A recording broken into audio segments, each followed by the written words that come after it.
Сәлеметсіз бе? Мені карточкасы қабылдай ма екен? Қайырлы күн.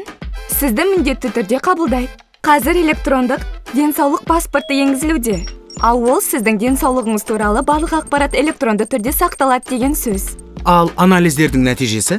Анализдер мен дәрігерлер бақылауының нәтижелері, дерттер тарихы, дәрігердің ұсынған дәрілері, диагноздар, аллергиялық реакциялар, вакцинациялар.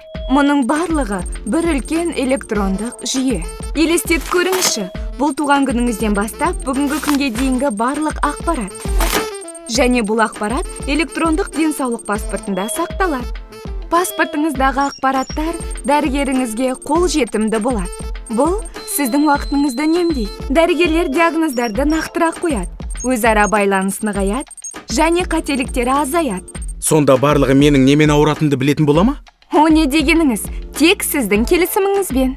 Айтпақшы, ақылды жүйе сіздің көрсеткіштеріңізді талдайтын болады.